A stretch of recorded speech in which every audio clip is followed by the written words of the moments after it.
Vamos abrir o texto sagrado, a palavra de Deus, e vamos fazer em Neemias capítulo 2. No início dessa quarentena, quando nós ainda gravávamos os cultos no estudo da TV F5, eu comecei pregando em Neemias. E eu quero voltar a pregar no livro de Neemias. Neemias capítulo 2, vamos ficar de pé e vamos ler juntos em uníssono o capítulo 2, os versículos de 1 a 10. Aliás, desculpe, apenas o versículo 1. De 1 a 10 vai ser à noite, se Deus permitir. Mas agora de manhã apenas o versículo 1. Leiamos todos juntos. Neemias capítulo 2, apenas o versículo 1. No mês de Nissan, no ano 20º do rei Artaxerxes, uma vez posto o vinho diante dele, eu tomei para oferecer e lhe dei. Ora, eu nunca antes estivera triste diante dele. Que o Senhor aplique esta palavra ao nosso coração. Podeis sentar. Senhor, nós confiamos em Ti. A Tua palavra é viva e eficaz e mais penetrante do que qualquer espada de 2 gumes. A Tua palavra é martelo que esmiuça a rocha, a pedra. A Tua palavra é prumo. A Tua palavra nos santifica. E como nosso Senhor Jesus orou na oração sacerdotal, nós oramos: Pai, santifica-nos na verdade. A Tua palavra é a verdade. Nós oramos no nome dEle, no nome de Jesus. Amém. Queridos, eu quero falar sobre vencendo a adversidade. O objetivo desta reflexão é provar que o alvo do cristão, a meta do cristão, não é ter saúde plena, não é obter o elixir da longa vida aqui na terra, não é ter uma casa no campo, não é construir castelos neste mundo, não é buscar um lugar ao sol neste mundo, não é procurar um mar de rosas, até porque isto não existe. O objetivo do cristão é a glória de Deus. O objetivo do cristão é, em toda e qualquer circunstância, viver em função da glória. É dizer literalmente, como o apóstolo Paulo: logo já não sou eu quem vive, mas é Cristo quem vive em mim. E este viver que agora tenho na carne, vivo pela fé no Filho de Deus que me amou e a si mesmo se entregou por mim. Dizer sim, como o apóstolo Paulo: para mim o viver é Cristo e o morrer é lucro, porque para o cristão fiel não há morte, para o cristão fiel não há desespero, para o cristão fiel não há medo, para o cristão fiel não há medo nem em face da própria morte. Para o cristão fiel só existe na sua perspectiva a esperança da glória celestial. Queridos, o nosso contexto mostra que Neemias resolve solicitar do rei Artaxerxes a mudança de uma lei que ele houvera decretado. Artaxerxes decretara a proibição da reconstrução da cidade de Jerusalém. Ele era o governador do mundo de então. A Pérsia atual e Irã dominava o mundo, como fez o Egito anteriormente, como fez a Grécia, como fez Roma. Agora a bola da vez estava com a Pérsia e o homem mais poderoso do mundo, Artaxerxes. Artaxerxes, na verdade, é um título honorífico que foi dado aos reis da Pérsia, assim como o faraó foi um título dado aos reis do Egito. Esse Artaxerxes não é o mesmo Assuero, não é o mesmo Xerxes do tempo da rainha Esther. Aquele foi antes um pouco. Este é depois, é sucessor. E ele decretara que Jerusalém estava proibida de ser construída. Havia um governador da Pérsia lá em Jerusalém. O povo já havia voltado do exílio, mas a cidade não podia ser reconstruída. Obviamente, os muros não poderiam ser reconstruídos. E Neemias resolve encetar essa campanha, indo diretamente ao rei e solicitando que o rei mudasse uma lei. Mamãe sempre dizia Por cima do medo, coragem. E Neemias teve que ter muita coragem, como eu, você, como nós precisamos ter para ser cristãos. É impossível ser cristão fiel e ser tímido. Aliás, a Bíblia diz que os tímidos não entrarão no reino dos céus. Ser cristão fiel requer intrepidez, tenacidade, coragem, ousadia. Neemias resolve enfrentar o rei Artaxerxes. E ele vai ao rei e pede para o rei mudar aquela lei, revogar um decreto. O ditado diz que palavra de rei não volta atrás. A gente conhece da história. Lembra, na mesma época, um contemporâneo da mesma dinastia de Artaxerxes, Dario, que mesmo a contragosto teve que lançar Daniel na cova dos leões, porque Daniel quebraram a lei que ele houvera decretado com seu selo. Da mesma forma, com os amigos de Daniel, na cova, na fornalha acesa, mais de 7 vezes acesa. Era uma empreitada difícil, terrível, que Neemias propusera no seu coração, porque fiel servo de Deus. Então, eu tenho que ir nesta missão, porque é a honra de Deus, é a glória de Deus, é a palavra de Deus. Imagine alguém chegar aqui e dizer: eu quero que o senhor celebre um casamento homossexual. Eu quero que o senhor defenda a ideologia de gênero. Ou um candidato a político aí, qualquer cargo, eu quero o teu voto. E eu sei que ele defende essas asneiras do inferno. Óbvio que não vai ter o voto do cristão fiel. O cristão fiel não faz isto. Ah, mas eu tenho o meu emprego, eu devo o meu emprego, eu tenho uma promoção, eu tenho um cargo, eu devo isto. A nossa suficiência vem de Deus. O Senhor que cuida dos pardais, o Senhor que veste as flores do campo, Ele cuida de nós. É Ele quem nos dá o pão, não é o homem, não é o meu esforço, não é o trabalho, não é a minha inteligência, o meu vestir, a minha alimentação, quem me dá é Deus. Não é o homem, não é o político de ocasião. E graças a Deus, porque o fiel cristão não tem político de estimação. Nós não torcemos pelo homem, nós torcemos pela verdade do Evangelho. Neemias viveu esta realidade e por isso é um tipo de Cristo na teologia bíblica do Antigo Testamento. Neemias é um tipo do Messias na teologia bíblica do Antigo Testamento.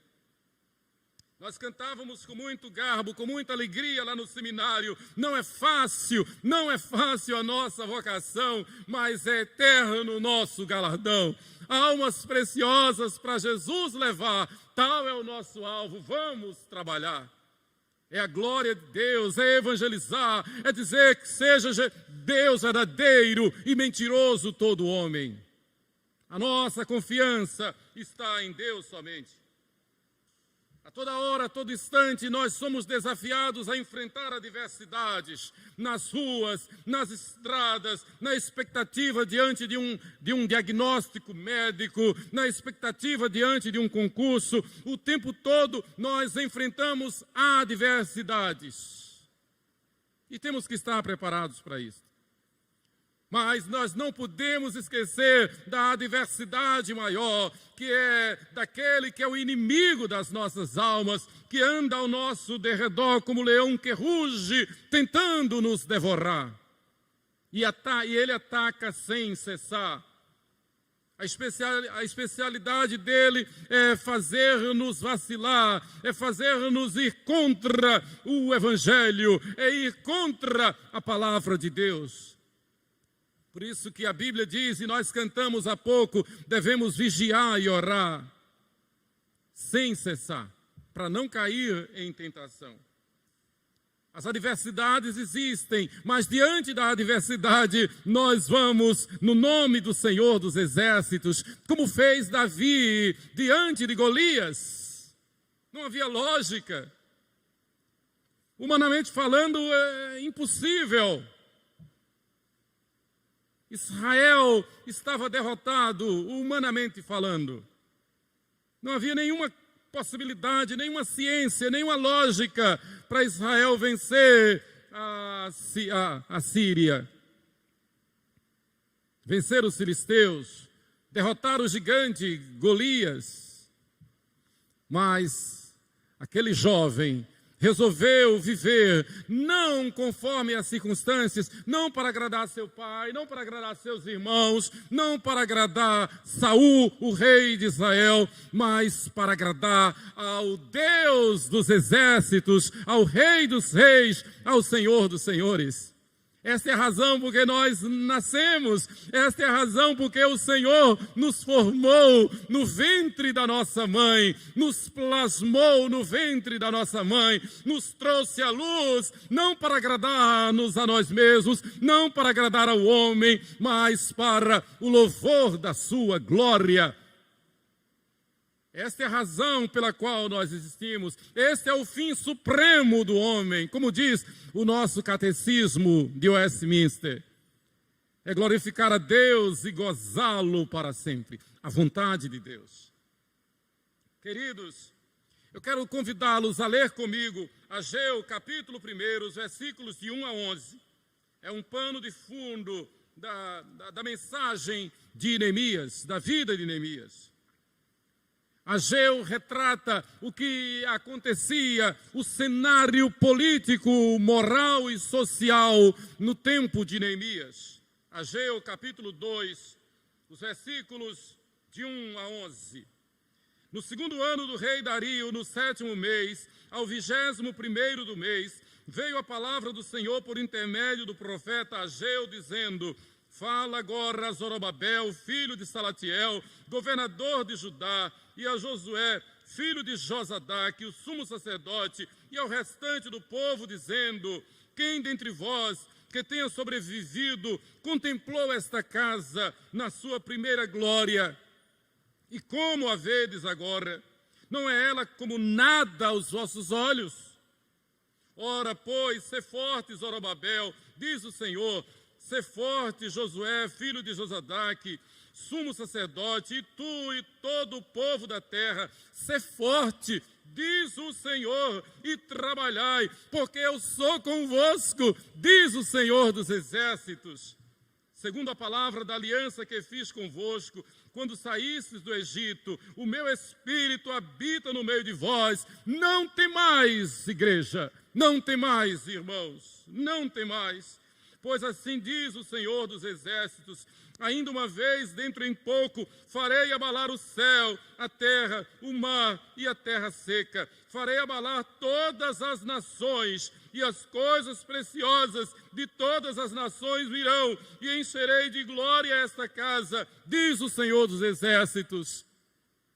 Minha é a prata, meu é o ouro, diz o Senhor dos exércitos. A glória desta última casa será maior do que a da primeira, diz o Senhor dos exércitos. E nesse lugar darei a paz, diz o Senhor dos exércitos. Ao 24º dia do mês 9, no segundo ano de Dario, veio a palavra do Senhor por intermédio do profeta Ageu, dizendo: assim diz o Senhor dos exércitos, pergunta agora aos sacerdotes a respeito da lei. Ou seja, Deus levanta o profeta Ageu para reforçar a missão do governador Neemias, a missão do seu soldado Neemias no estabelecimento da ordem naquele contexto, naquela ocasião.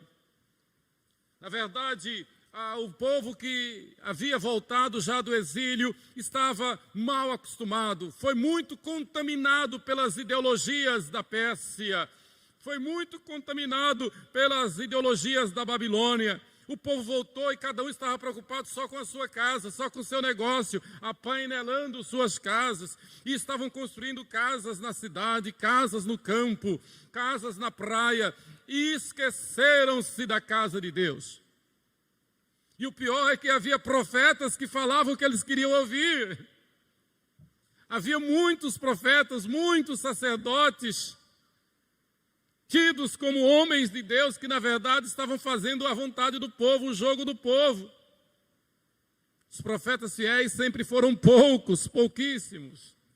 Os homens fiéis sempre foram poucos, como Neemias. Os irmãos lembram do contexto de Neemias? Quantos judeus se levantaram contra ele? E Jesus diz que os inimigos do homem serão os da sua própria casa. Quantos judeus se levantaram contra Neemias para impedi-lo de fazer a obra?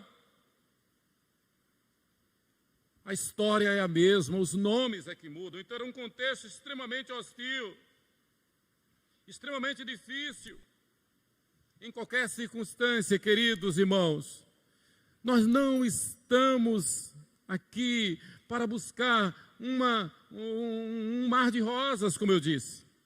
Nós não esperamos uma vida sem provações, não. Nós não somos ingênuos. Nós não esperamos uma vida de pare de sofrer.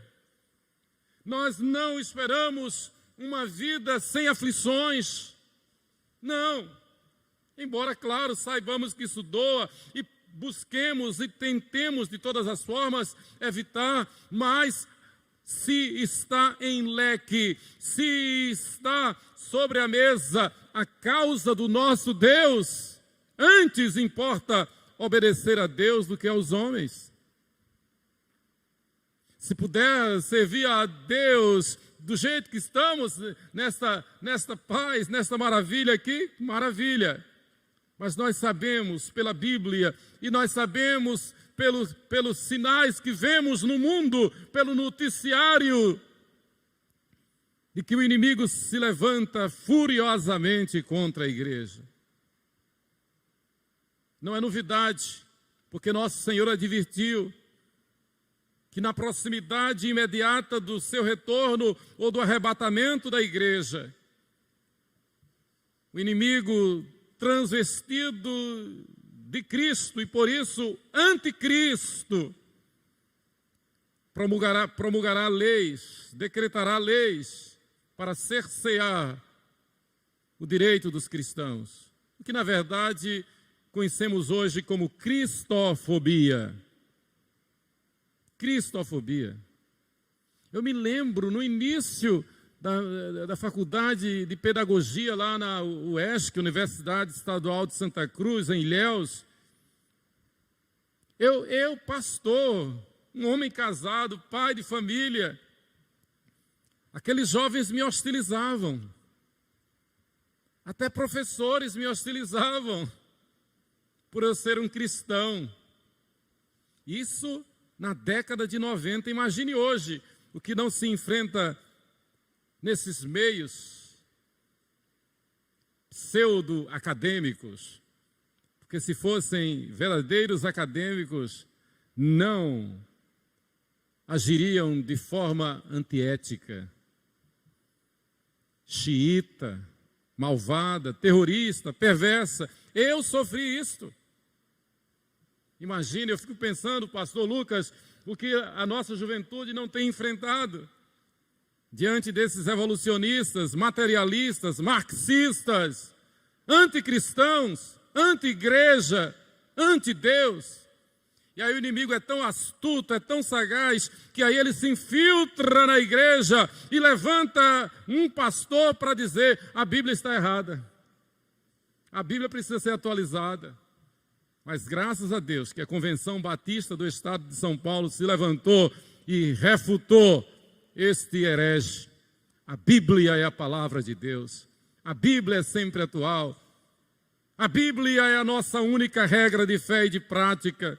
Se a Bíblia diz para eu ser santo, eu tenho que ser santo. Se a Bíblia manda que fujamos da aparência do mal, devemos fugir. Se a Bíblia fala, o Salmo 1, como nós lemos hoje: bem-aventurado o homem que não se assenta na roda dos escarnecedores, nem vota em escarnecedores, nem vota em gente ou em partido que se apresenta como cristão na hora da eleição para, durante o mandato, afrontar a palavra de Deus, afrontar os cristãos. Bem-aventurado é o homem que não se assenta na roda dos escarnecedores. Neemias enfrenta com o problema da afronta contra Deus. É o que está no versículo 2, no versículo 1. No mês de Nissan, no ano 20º do rei Artaxerxes, uma vez posto o vinho diante dele, eu tomei para oferecer e lhe dei. Ora, eu nunca antes estivera triste diante dele. Num primeiro momento é difícil entender esse versículo.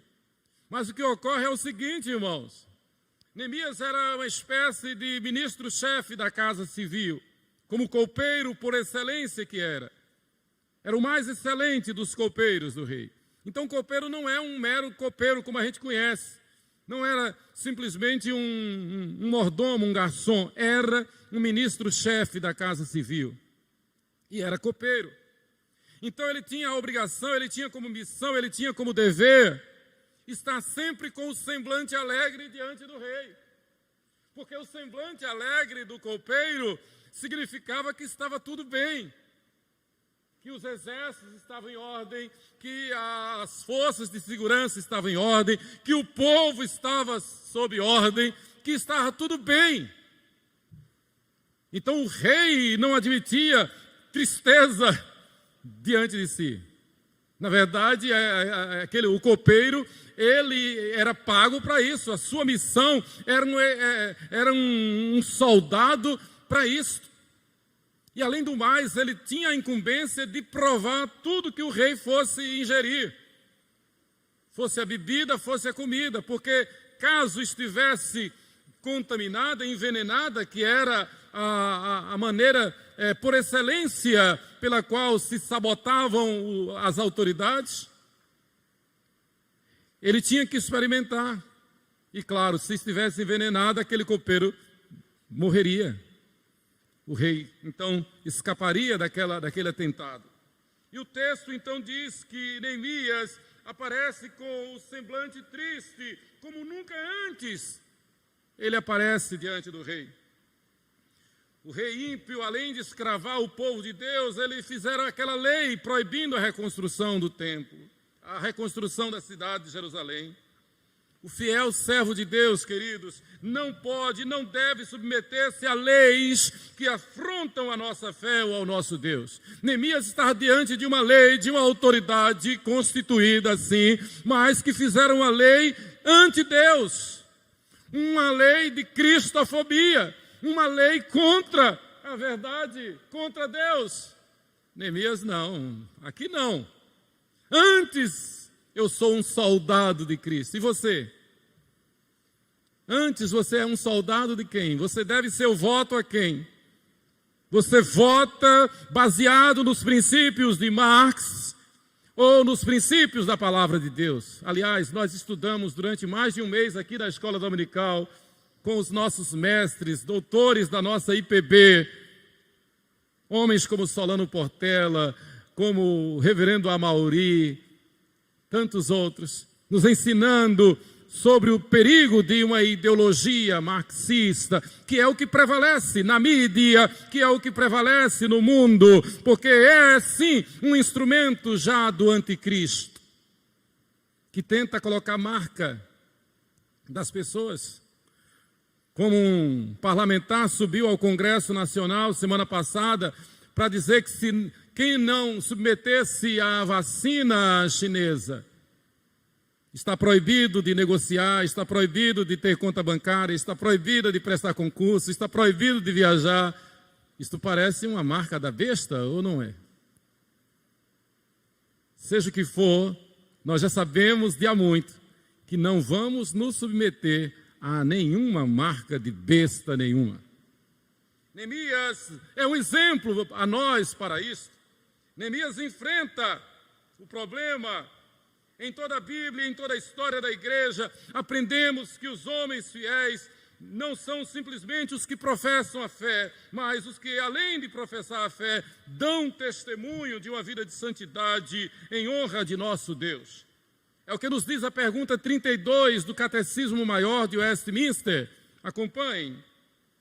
A pergunta diz: como é manifestada a graça de Deus no segundo pacto?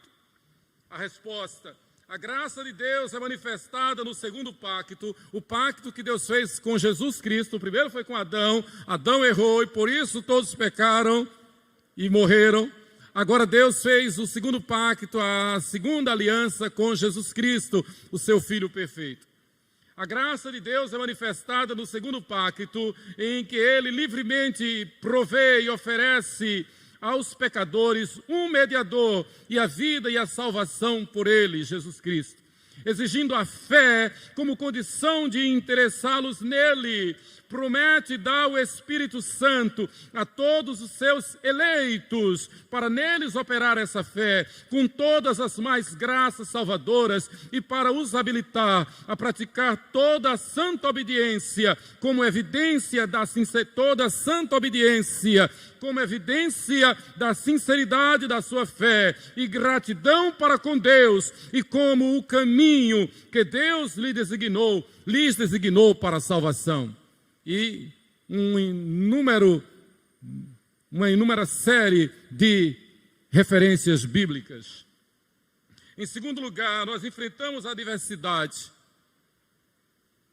enfrentando o problema com urgência e intrepidez. A adversidade não pode esperar.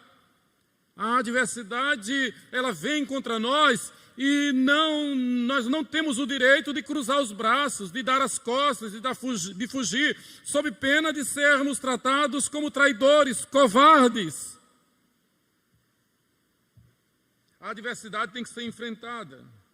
E eu tenho aprendido isto na vida comum do lar. Sheila é corajosa. E Deus me deu essa graça de, então, aprender a ser corajoso com Sheila. Claro, eu pedi a ele uma esposa e ele me deu para me ensinar.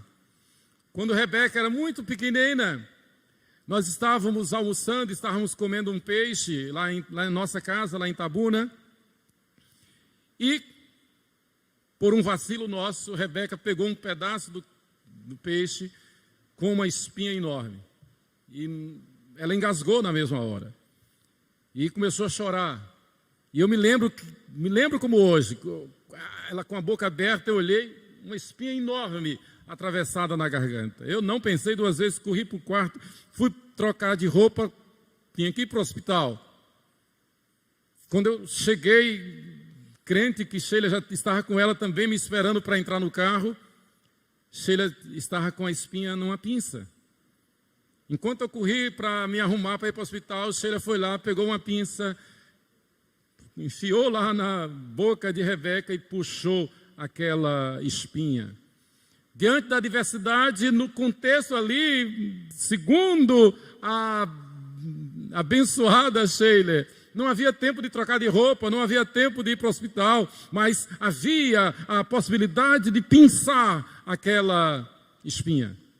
E Rebeca foi salva, graças a Deus. De outra feita foi com Raquel, num culto. Raquel, brincando, pegou um anel de Sheila e enfiou no nariz, não foi, meu amor? Engoliu também o anel.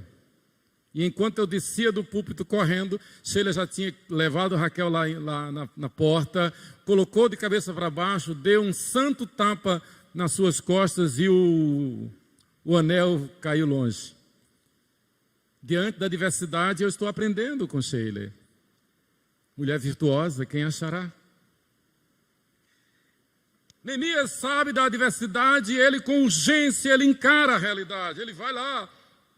Eclesiastes capítulo 9, versículo 10 diz: tudo quanto tiver a mão para fazer, faze-o conforme as tuas forças, porque no além para onde tu vais, não há obra, nem projetos, nem conhecimento, nem sabedoria alguma. Se nós estamos sendo desafiados a mostrar a razão da nossa fé agora, é agora que nós temos que mostrar. Eu não vou poder mostrar a esses hereges, a esses cristófobos, a esses que se levantam contra Deus, a esses que se levantam contra a igreja, eu não vou mostrar isso lá no céu. Eu tenho que mostrar agora. A prova não é lá no céu, a prova é agora. E a Bíblia diz que só entrarão nos céus os aprovados. Somente os aprovados entrarão nos céus. Eu creio, eu não tenho dúvida que o Senhor está peneirando a igreja, irmãos. O Senhor está peneirando a igreja, o Senhor está separando já. Os fiéis honrarão ao Senhor acima de tudo. Os infiéis, de alguma forma, vão negar ao Senhor.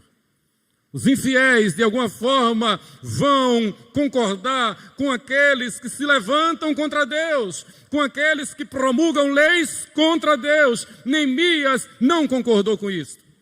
Ele era o melhor soldado, o melhor ministro do rei Artaxerxes. Ele era o homem da maior confiança do rei Artaxerxes, mas ele comparece diante do rei de uma forma triste. Ele toma o vinho para oferecer ao rei, mas ele está com um semblante triste como nunca antes na sua vida. Por quê? Porque o seu povo estava sofrendo. Porque havia um decreto, uma lei contra a sua fé. Havia uma lei contra a igreja. Havia uma lei contra os seus irmãos. Havia uma lei contra a palavra de Deus. Como cristãos, nós temos o dever de agir imediatamente em defesa da nossa fé. Neemias era copeiro do rei e ele encarnava, ele vivenciava, como eu disse no início, todo o humor do reinado. Então, claro que o rei queria que ele sempre estivesse alegre. E, na verdade, a gente sabe pelo contexto que o reino estava em ordem, estava em segurança, estava tudo bem. Era tudo motivo de alegria para o rei. Mas não estava para Neemias, porque o Deus de Neemias não estava satisfeito. E o Deus de Neemias não estava satisfeito, porque o seu povo estava sendo obrigado a obedecer a uma lei infame, uma lei anti-Deus. Então não estava bem. Antes importa obedecer a Deus do que aos homens. Diante de Assuero, Neemias chega com toda a tristeza da sua alma. Queridos, isso nos lembra de Estevão, o primeiro mártir do cristianismo. Estevão poderia salvar a sua pele. Bastaria que ele não pregasse o evangelho. Bastaria que ele não dissesse a verdade às autoridades religiosas, civis e militares de Jerusalém. Mas Estevão, a exemplo de Neemias, ele entende que antes importa obedecer a Deus do que aos homens. E ele começa a pregar, ele começa a mostrar a palavra de Deus, a ensinar a palavra de Deus, e dizer que aquelas autoridades ali, elas são condenáveis, elas estão sob condenação, porque elas decretaram a morte do Messias, do Filho unigênito de Deus. E elas estavam impedindo a proclamação do Evangelho.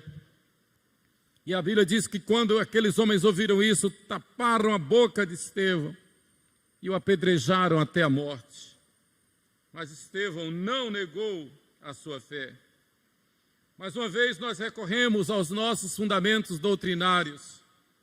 A pergunta 35 do nosso Catecismo Maior de Westminster diz assim: como é o pacto da graça administrado no Novo Testamento? Ou seja, como é o nosso modus vivendi? Como é a maneira de nós vivermos como cristãos, como presbiterianos, como reformados? Como é a nossa maneira de viver? É o que os nossos mestres de Westminster disseram. Resposta: no Novo Testamento, quando Cristo, a substância, foi manifestado, o mesmo pacto da graça foi e continua a ser administrado na pregação da palavra, na celebração dos sacramentos, do batismo e da ceia do Senhor. E assim, a graça e a salvação são manifestadas em maior plenitude, evidência e eficácia a todas as nações. Como? Nos calando diante do noticiário, nos calando diante de uma mídia anticristã, nos calando diante de professores anticristãos, nos calando diante de uma sociedade mais e mais entregue ao satanismo, não pregando a palavra de Deus, vivendo a sã doutrina, pregando sobre santidade. Não basta ser crente, não basta estar na igreja, não basta. É preciso que nos lembremos sempre de que existe o trigo e existe o joio. E a palavra é: prepara-te para te encontrares com teu Deus. A palavra é: seja trigo, seja frutífero, não enterre o talento, não negue a Deus obedecendo aos homens. Façamos como Neemias, façamos como Davi, como Estevão, como os fiéis servos de Deus. E eu quero concluir. Desde o Gênesis até o Apocalipse, aprendemos que a missão do fiel servo de Deus é exaltar a glória de Deus, hoje e na eternidade. Eu não sei se almoçarei ainda hoje, aqui ou lá no céu. Eu não sei o que vai acontecer aqui, mas eu sei em quem tenho crido. E estou bem certo que Ele é poderoso para guardar o meu tesouro até o dia final. Eu não tenho nenhuma expectativa de alegria neste mundo. A minha expectativa de alegria é na glória celestial. E olha que eu me alegro com minha esposa, me alegro com minhas filhas, me alegro com a minha família, me alegro com a igreja, me alegro com vocês, mas isto tudo não é nada diante da certeza, da alegria, da salvação que eu terei, que os fiéis terão na glória celestial. Queridos, diante da perspectiva da marca da besta, da marca do anticristo, do número 666, que é mistério, a palavra nos ensina que nós devemos buscar a santificação, sem a qual ninguém verá a Deus. Nada poderá nos amedrontar e de alguma forma sujeitar-nos ao mundo em detrimento da glória do nosso Deus. Neemias, a exemplo de Pedro e dos apóstolos, viveu este princípio. Antes importa obedecer a Deus do que aos homens. Atos capítulo 5, versículo 29. Não é fácil a nossa vocação, mas é eterno o nosso galardão. Lá no céu. Nosso galardão não é aqui na terra. Se você talvez esteja pensando em algum galardão aqui na terra, você está redondamente enganado. No mundo tereis aflições, mas tende bom ânimo, eu venci o mundo. Neemias enfrentou o terrível rei Artaxerxes. Neemias venceu, porque ele confiou no Rei dos Reis, no nosso Deus. Que Deus nos abençoe.